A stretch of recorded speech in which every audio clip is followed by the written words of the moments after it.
Welcome back to our channel. We need to talk about EJ DiMera right now because I am physically unable to move past what we just watched.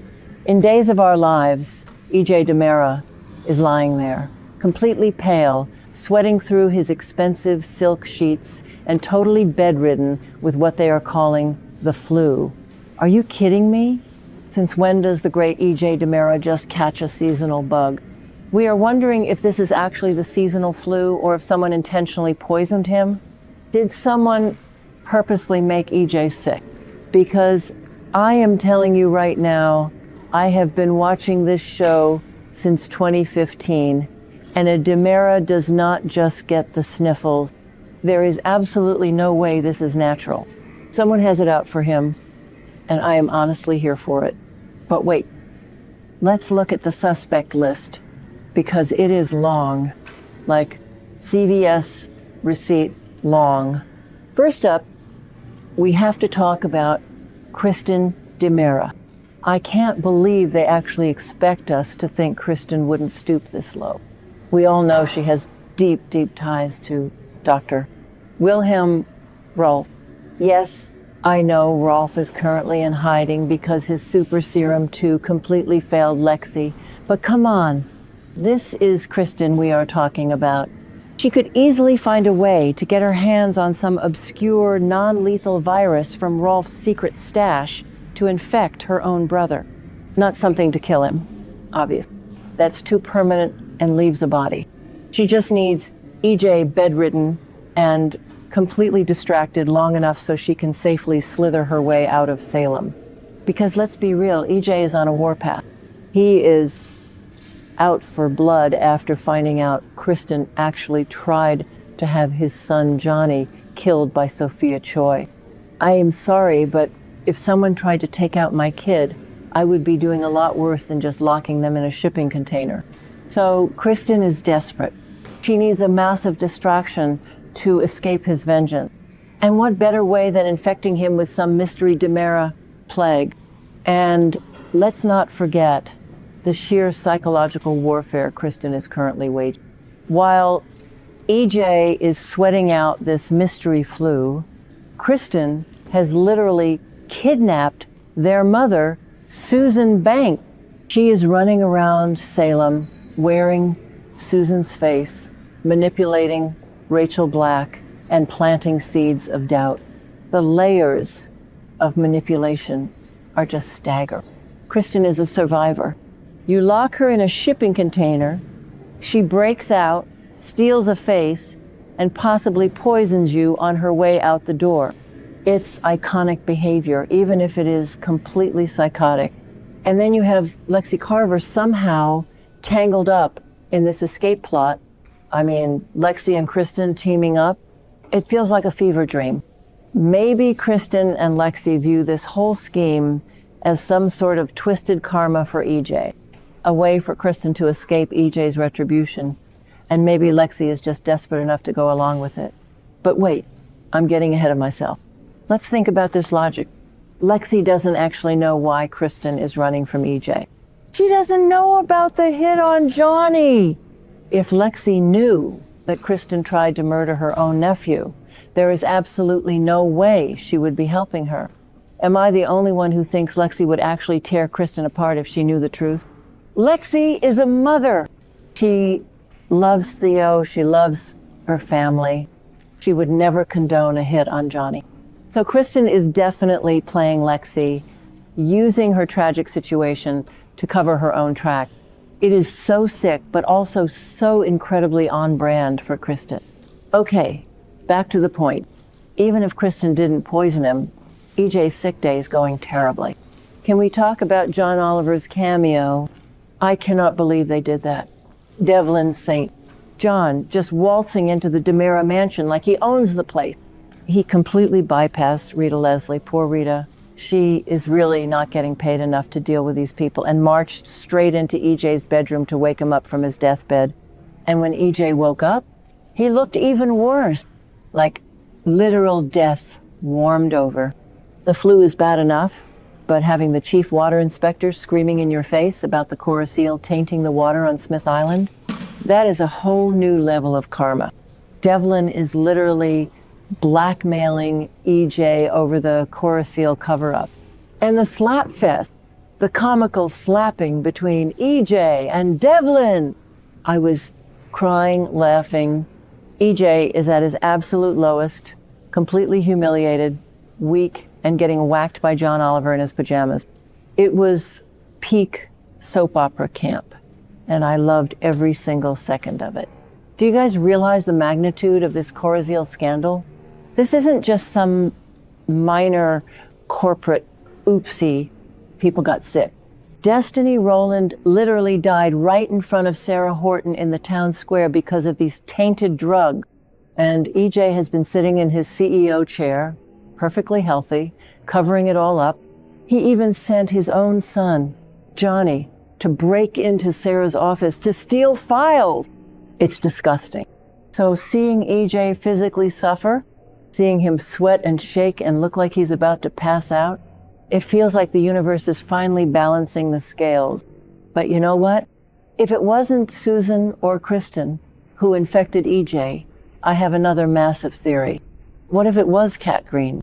Yes, his beautiful, supposedly loyal assistant who is actually an undercover ISA agent. I mean, think about it. Cat has been working with FBI agent Rafe Hernandez for like a year now to bring EJ down. She is right there in his office, handing him his coffee, organizing his files. She could have slipped something into his espresso weeks ago. She is the perfect inside man, and she is getting desperate. The closest Cat and Rafe have come to actually nailing EJ is that letter about Gwen Rizczech's body switch. The letter Cat literally stole, she lifted it, and then completely wiped it from Melinda Trask's law firm server, which, by the way, I am still screaming about. Can we just pause and appreciate the sheer audacity of Cat Greene wiping Melinda Trask's server? Melinda is the district attorney. She is a legal shark who will absolutely ruin your life if you cross. And Cat just waltzes in, steals the most incriminating piece of evidence, and deletes the digital footprint. It's insane. I mean, I know we suspend our disbelief for this show, but come on. If Melinda finds out, Cat is going to need a lot more than ISA immunity to save her. But that letter is the golden ticket. It proves EJ's involvement in the cover-up. The problem is, a stolen letter might not be enough to get a conviction without a star witness. So why would Cat poison him now? Because she needs a backup plan. Rafe is currently halfway across the world in Alamainia, trying to negotiate with Dmitri von Leuschner to get Gwen back. He is offering Gwen full immunity if she testifies against EJ. But what if Rafe failed? What if Dmitri refuses the deal? Or Leo Stark messes it up? Or Javi Hernandez's heroic rescue mission goes completely sideways? And speaking of that star witness, the entire Alamainia situation is a total powder keg right now. Gwen is currently trapped in Dimitri's twisted little web. Dmitri is completely obsessed with Leo, holding him hostage until Leo admits they belong together. It's so toxic.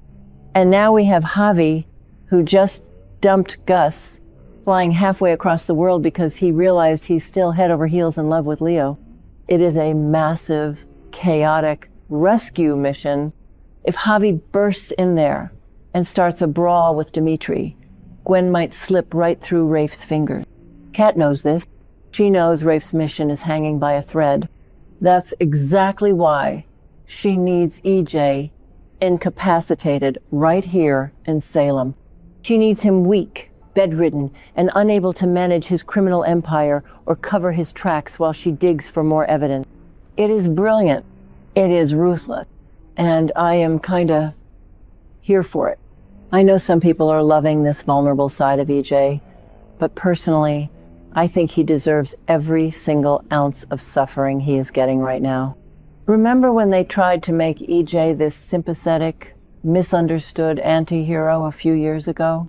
Yeah, didn't work then either. The man is a villain. He planted drugs in Holly Jonas's bag to make her look like an addict.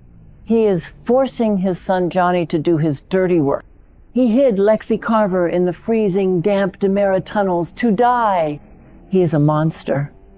And seeing him shivering under the covers while his enemies tear his life apart is just poetic justice. Sometimes I contradict myself because I do love Dan Foyer-Riegel's performance. He brings such a delicious arrogance to the role. But as a fan who has been emotionally invested in this show for years, I need to see him lose. I need to see him face the consequences of the Coruscant disaster, the Smith Island deaths, the blackmail, all of it.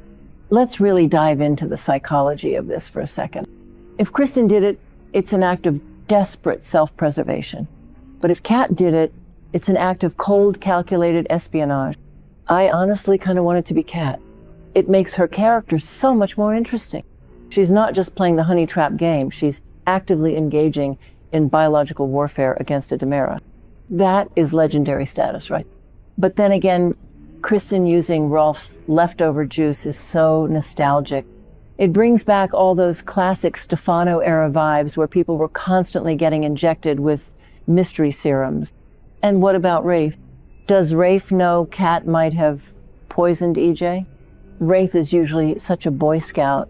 I mean, the man practically bleeds morality. If he finds out his ISA partner is slipping flu viruses into EJ's morning tea, he is going to flip his lid. But Rafe is also desperate. He hates EJ with a burning passion. Maybe he's willing to look the other way this time. Wait, let me catch my breath. I am just typing furiously because this storyline is firing on all cylinders. If Cat is the one who poisoned him, she is playing a very, very dangerous game. EJ might be sick, but he is not stupid.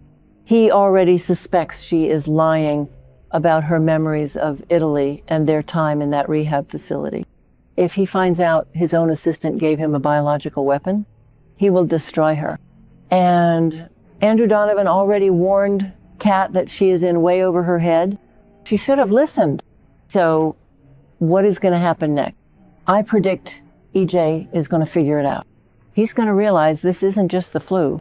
He's going to have his own blood tested by someone at DiMera Pharmaceuticals, and he's going to find out he was dosed. And when he does, all hell is going to break loose. I am absolutely dreading the moment he confronts Cat, but I am also so here for the drama. It's going to be explosive. I got to wrap this up before I literally break my keyboard. I need to know what you guys think. Am I totally off base here? Did he just get a regular flu from some random person at the Brady pub? Let me know in the comments if you are Team Kristen Poison or Team Cat Poison. I need to share this with people who get it.